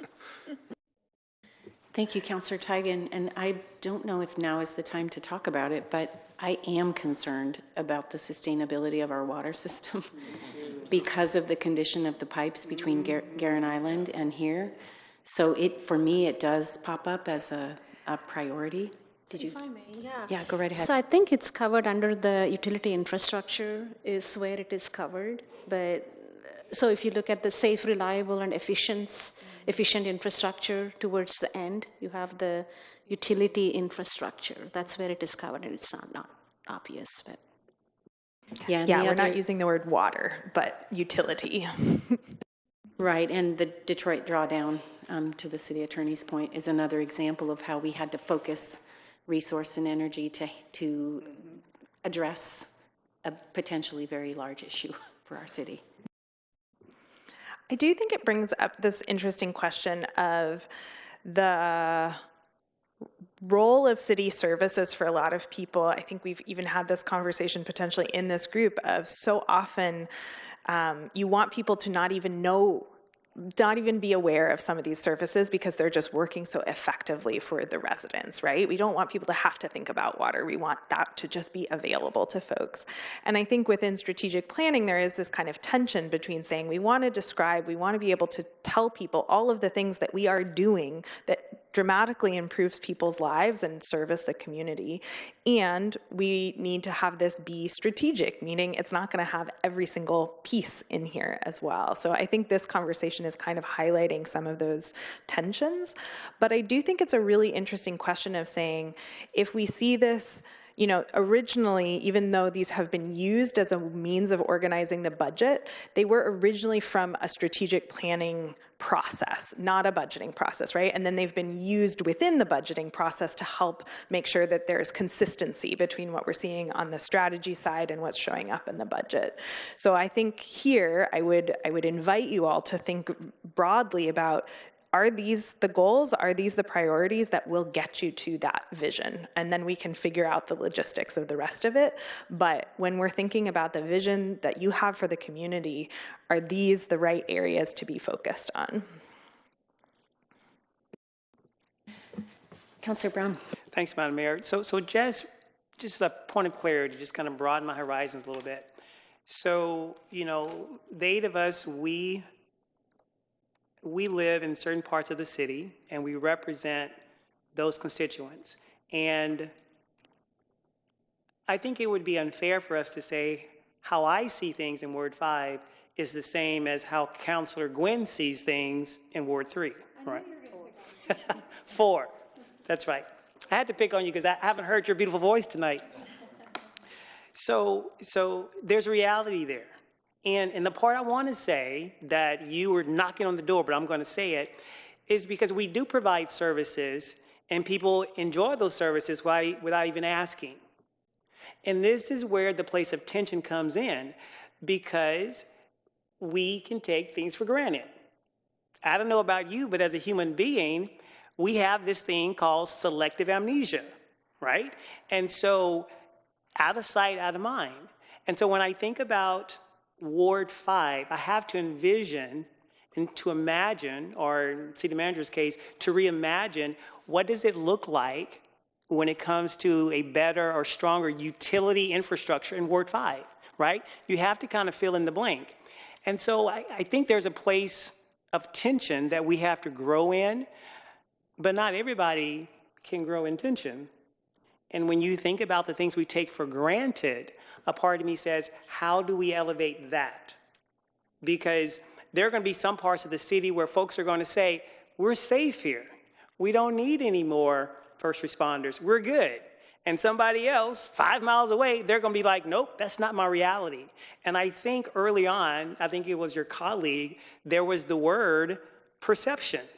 Because how you and I see reality and how we see reality for our constituents, however you see it, that's your reality. There's not a question there.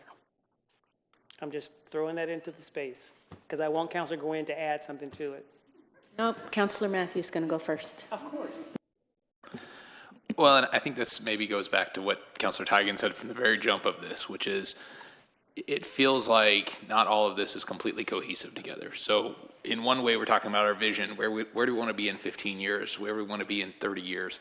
In another way, we're talking about our strategic goal, which is somewhat specific to what are we doing in the next 5 years to get us toward this vision. And so it's sort of like the long-term aspirational nature of that doesn't really impact, or it doesn't really jive well with the idea of like, what do we need to do in the next 5 years to handle the emergencies that we have and what our communities are saying are our top problem. And so I think that for me, again, goes back to kind of where it feels almost like a handicap. Like we've based our entire budget around these items, and that's how we do our budgeting, which is fine. But then there's this natural fear to reduce any of these items, even if they're going in theory well, because we don't want it to stop. Well, that's not really what the strategic goal was built to do. It wasn't built to be here forever. It was built to be here until it was no longer the top problem in the community. And then you move that strategic goal to the sideline and you keep the strategic goals that are your top problems with the community. And in 5 years, you're going to do the exact same thing. And in the next 5 years, that's what the whole goal is. And so we keep talking about the vision and how the strategic goals are supposed to get us there, but these aren't the goals that are supposed to get us there for the next 15 years. There's the goals that are supposed to deal with our immediate issues in the next 5 years. And so that's why I say it feels like some of these for me are a little, maybe not what I feel like are our top things. I agree that they're things that make our community more enjoyable. They're the things that bring people to our community. They're the things that kind of help with other pieces, but I'm not sure that they're actually addressing, or that particular one is actually addressing our top things that we keep getting feedback are our problems.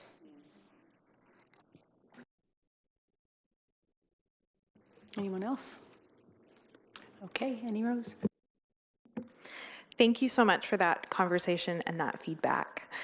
We have one last thing for you today, which is we're going to do kind of a very quick round of getting feedback on some potential objectives. Now, as I said before, we have the strategic goals at the top, and then underneath those, we have more specific objectives, action items, lots of other detail that are going to sit there.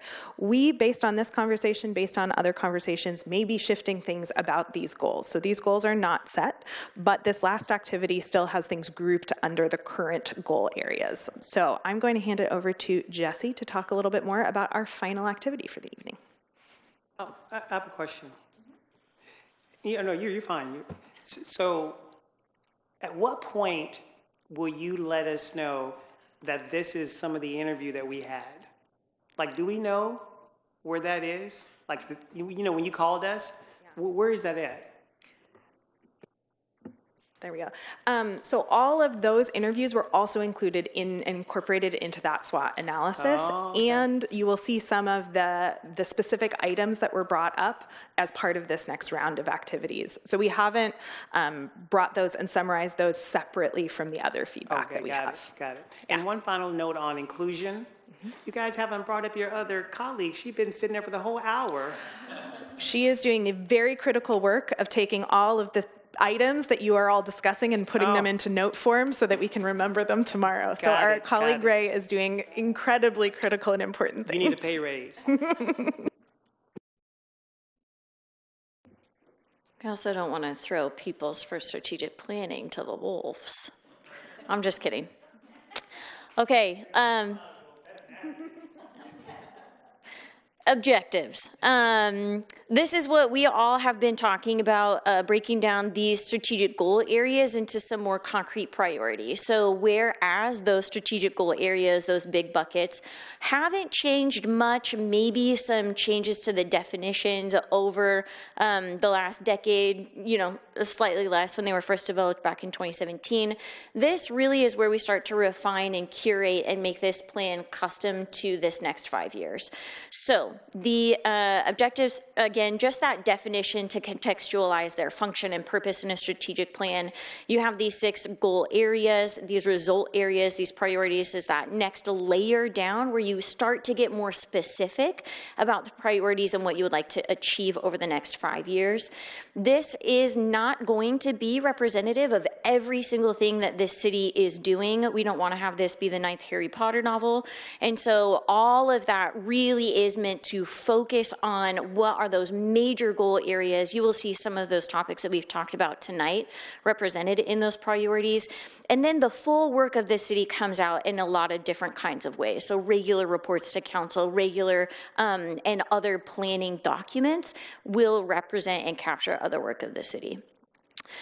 So we asked you all and management, and we gathered feedback kind of from and interpreted some themes from that DHM community survey. What should be the top priorities of the city over the next 5 years? Resoundingly, so the bolded areas are ones where those themes have popped up across more than 2 columns. So, or 2 or more, I should say. So council, city, and the community. So you start to see a lot of areas of overlap. And so those commonalities.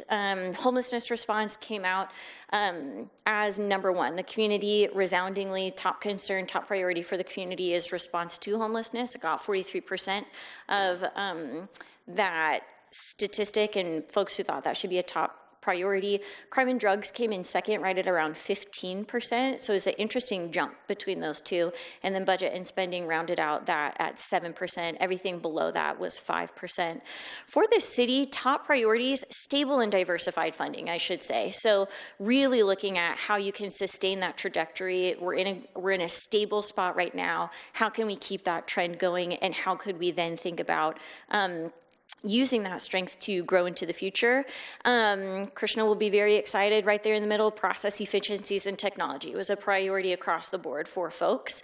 Looking at opportunities for innovation. How can we strengthen service delivery, lean into our scrappiness, and think about what that could look like. Communication and engagement was also a focus, both internally and externally. How could communication be refined and strengthened cross-functionally, really looking at opportunities to have that be more consistent? And then what does that look like externally to help build trust, to increase communication, help the community be more aware of the services provided by the city, help make that more accessible. What we heard from interviews, Dr. Brown will be very excited to hear. This is where you're showing up, that interview feedback specifically. Homelessness response, again, was a very common theme. Affordable housing was also a top theme. Public safety. Intergovernmental partnerships is also where we did hear from more than just Councillor Matthews about leaning into really making sure that the city isn't put in a position where you all feel like you need to do it all. A lot of the things that you are facing are very complex, and they rely on those partnerships in order to be successful. And then focusing on, again, that fiscal stability. So our activity, the other thing that I'll weave into the conversation that was also brought up recently is this focus on those near-term priorities around clean, safe, and healthy. And so these are some of the priorities that have come up so far. They're still getting worked on, and when you're looking at the next 5 years, some of those logistics will still get figured out. But these are some of the near-term priorities that have been a focus of recent work sessions and conversations. We didn't want to lose sight of those. Really make sure that we're building on the work that you all are already doing. So our last activity of the evening is where we will now turn you to the posters behind you. What we have, again, are those priorities that we heard about so far from, again, that environmental scan. We have done some preliminary grouping of where those could fall across those result areas. We do have the definitions of those goals included. Again, just note that they are subject to change based on the conversation that we had here tonight. So what we would love for you to do is a couple of things. Number one, pop around to each one of those different strategic goals and result areas, check out the priorities that have been included, and then do a couple things. Number one, add any priorities that you would like to include using those 3x3 sticky notes. So you should have a 3x3. You should also have a pen. If there is anything that you think is missing from that priority list, please feel free to add it using one of those sticky notes. You should also have a tab of red circle stickies. We would like you to identify any priorities that have come up that, again, understanding the resource state of the city, wanting to balance being aspirational while being very practical about what you can achieve over the next 5 years. Is there anything that should be deprioritized? We'd love for you to flag those with just a red sticky dot. So we will leave you to that. I think yes, we'll give you, I don't know, 10. Let's start with 10 minutes. 10 minutes? I was going to say, we can talk about next steps really quickly, and then we can kind of release you to that activity, give you about 10 minutes. Yes. So looking ahead, we talked about this right at the beginning. So after this work session, we have our management work session with city staff. That's tomorrow. We'll get feedback again from all parties. So our work session results and discussion here tonight, management work session tomorrow. We'll use that to inform development of this the full draft strategic plan.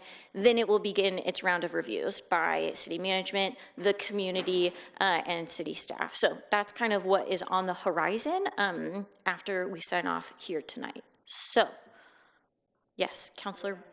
Oh. So. Yeah. Sorry. I understand what to do behind this. Yes. It was that second part that you said that something will take place tomorrow. Does not involve us. It involves management. And you also mentioned the community. Mm-hmm. Can you share what you're going to do? Like, how are you going to engage the community once we're done and once the management done? How are you going to do that? I'm just curious. Yeah, we put the draft plan available for public preview. It's on the website, and then we invite the community. We have an open survey, and we'll invite the community to provide feedback. And then we have a communication strategy that it leverages the communication strategy that the city uses to announce other things. And then folks we'll have that open for a period of time. Got it. We are working on, and the plan is to have the draft available both in English and Spanish. So they'll have that draft plan, and we'll gather feedback via that survey. I love that. Madam CSO, I want to throw something in there just to think about. Somebody said it, or they were knocking at the door. I'm just going to bring it back up. Would it be helpful that when we do the exercise and we use our red dots, and I know I could be wrong, but when we do this exercise, we are envisioning our individual ward. Is that correct? And the reason I'm asking, because I want to make sure that I do this with fidelity. So when we do this assignment, are we envisioning our constituents? And the reason I ask that hard question is because I want to make sure that we elevate those voices to make sure that every voice is represented and every voice is heard.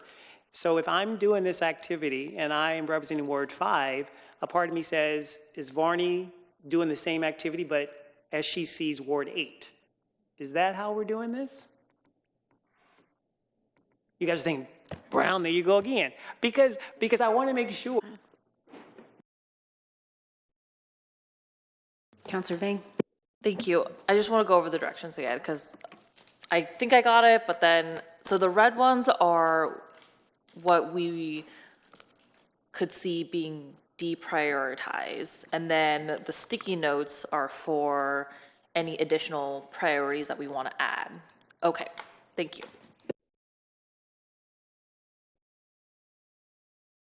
All right, 10 minutes, break.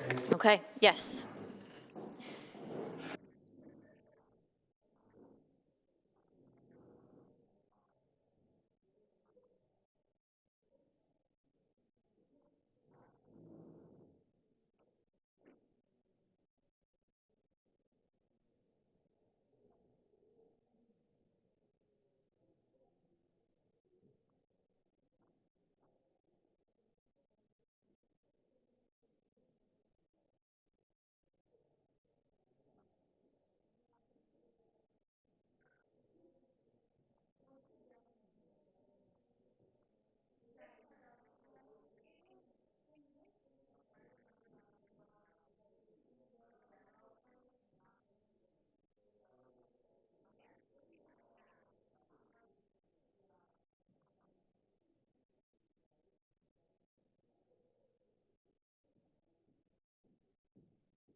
Just a time check, we'll probably do another 2 minutes to review and additional thoughts, sticky activities, and then we'll go ahead and close out the meeting.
I think there are a couple of people using the restrooms. I think we'll reconvene and then pass it over to Mayor Hoy to officially close out the...